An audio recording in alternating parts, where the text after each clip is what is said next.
Hi guys and girls, we're doing a little breakaway episode today, but this one actually includes Kim because she is present.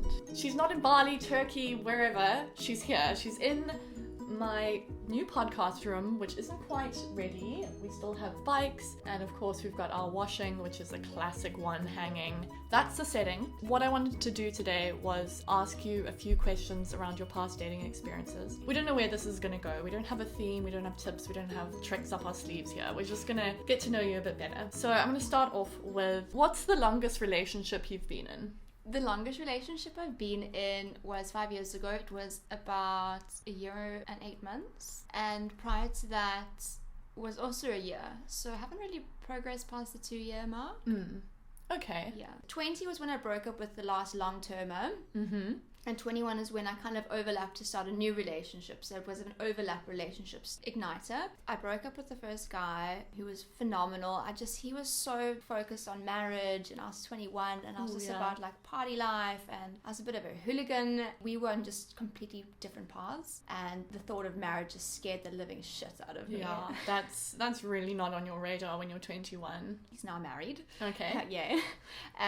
But it was too much of a fear factor for me to commit so early on in my life. Second relationship, okay, this is kind of where I think I've gone wrong in my dating journey. I've always been fixated on Jewish boys, always been strangely obsessed with Jewish guys, and actually it affected my last long-term relationship. The guy wasn't Jewish, and it significantly made him feel inferior. Yeah, it was a big downfall for the future potential of that relationship, even though it had its own faults. And then the next relationship following on from that was a wonderful guy. Then he was Israeli, and like that Mediterranean Israeli kind of vibe that I was looking for. But as much as we loved each other, I soon became quite aware of my misfit place within his family, which was very much about having a Jewish girl there, because the Jewish religion passes through the female. So if you're not female with Jewish heritage, you're never going to be really considered Jewish. Even if you convert, I speak from experience here, if you've converted, you're not really even considered Jewish. So there's no way around it. The only way to get around it is to get a surrogate girlfriend that is Jewish to have a Jewish child. Oh wow, that's quite intense. But I think it obviously depends on the family. Like some families are obviously much more open, and would be open to you conversing, and maybe some of the family members might not, but some I'm sure would. And then also on the other side of it, I mean, there are some Jewish people out there who would be fine with their son marrying a non-Jew. But it just depends. It really just depends. I mean, I think the thing that attracts me most to the Jewish culture and is the family life, like the togetherness on a Friday evening for Shabbat. It's just like it's kind of like the life that I envision for myself, which I find incredibly attractive about the Jewish religion.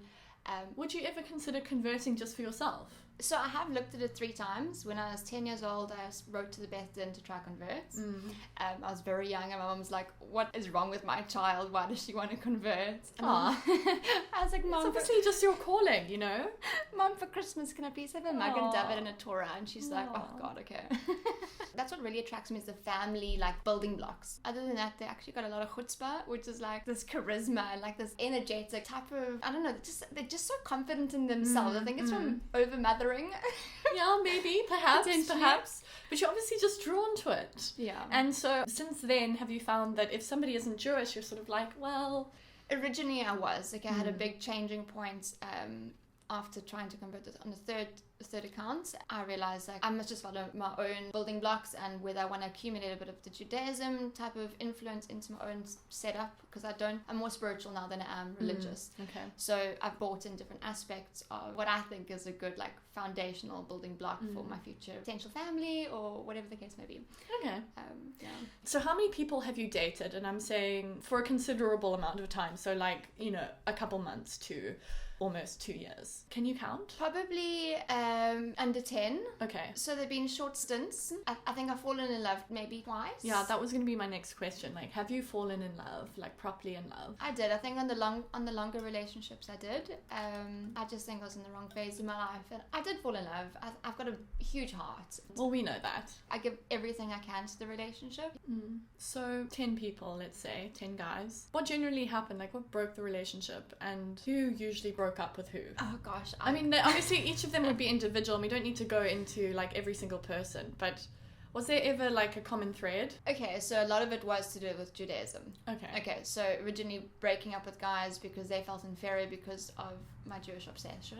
How would they find this out? Would you speak about it? Would you be open about it? I mean, I go to shul. I do the synagogue, and I go to like my friends' Shabbat dinners, and I absolutely just thrive in that environment. I love it. After removing myself from these Jewish relationships, I still have a lot of Jewish guy friends, and they end up dating non-Jewish girls as a distraction before they find their Jewish wife. Okay, so I've always been like the distraction set up, and I've done this to myself. So it's almost a bit of a self-sabotaging situation I've got myself into.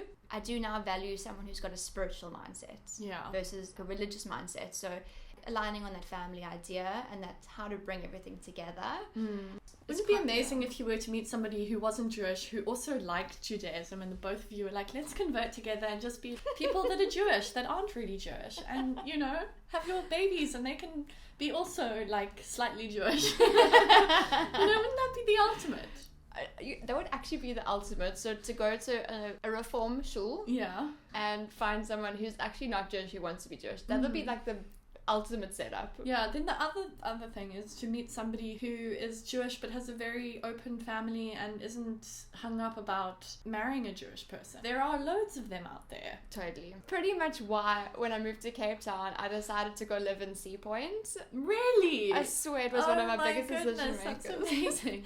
And I always realized, like, you know, you moved into a good block when your neighbors are Jewish, because they're generally running the body corporate and everything's running swimmingly well. But when the Jews start to evacuate from your area that you're living in, you know your area's got a problem or your country's got a problem. Okay. So they're just very good subtle cues to assess the property market. This is a fascinating side to you, Kim, that I think we could talk about endlessly. I think we've basically got to the base of it, the core of the reasoning now. And I know that you touched on it before. When you were dating, there was a lot of alcohol involved as well, which could have been a little bit of a setback. Yeah, I think, listen, we all go through life, and when you leave home, like most of us, not many Jewish boys do leave home, but we're still talking about Jewish boys. This is not to poke in the ribs here, but when you leave home at 18, people are not governing you, your family's not governing you.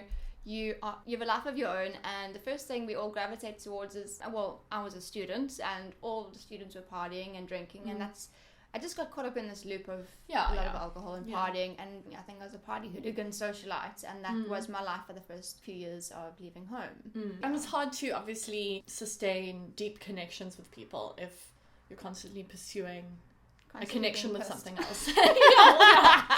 Constantly being pissed, let's just say that.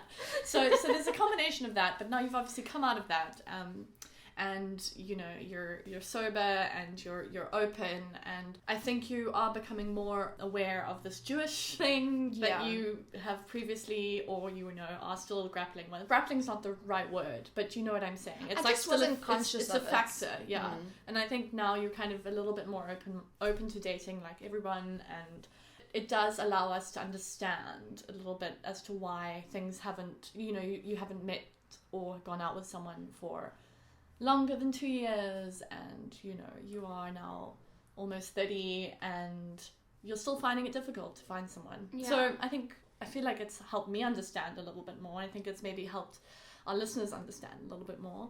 But so like 3 years ago, when the sober celibacy thing started, I actually was in so we were vibing, essentially intensive vibing for a lengthy period of time, and I was enjoying life a lot and drinking quite a bit, and it was also my work life as well as my social life.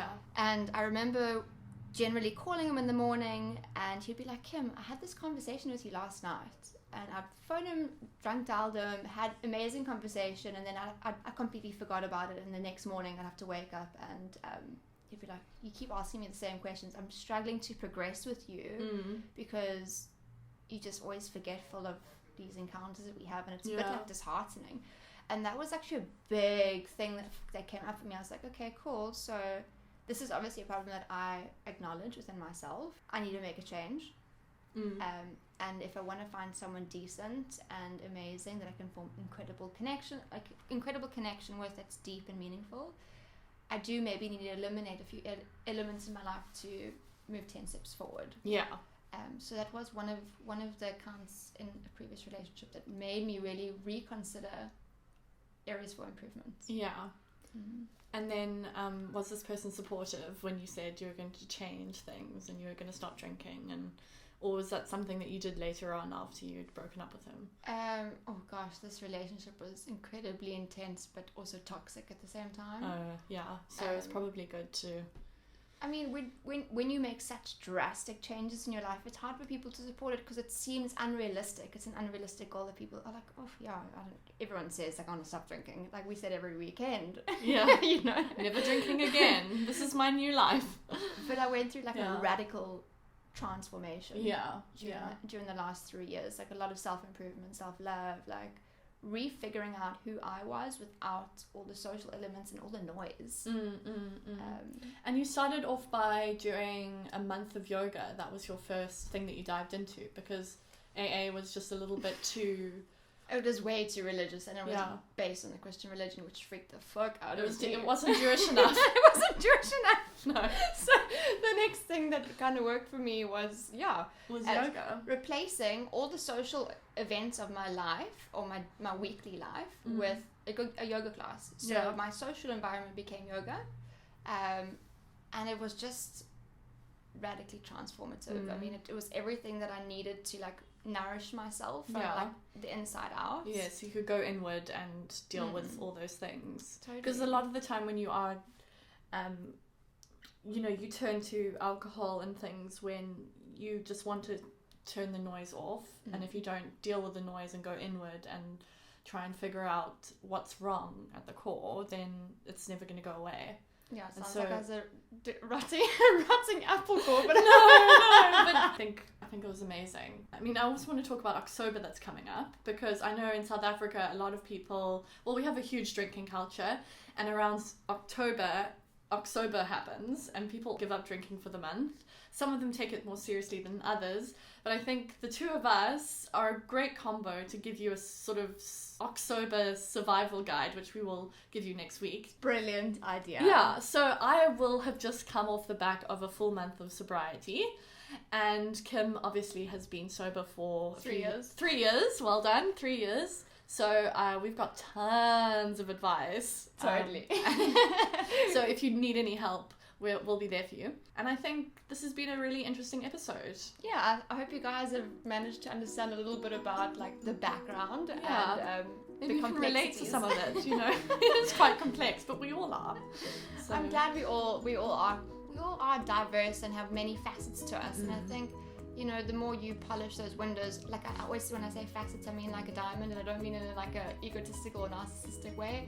I look at it as like a diamond, and like the more you polish off each area of those facets, the more you begin to understand the total shape, form, and like the shine or the brilliance of that little gem. I love it.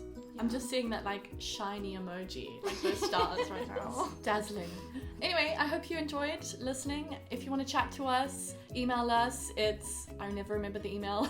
prettylonely.show@gmail.com. And you can always follow us on Instagram. It's @prettylonely_pod. Be hearing from us very soon. Bye! Bye!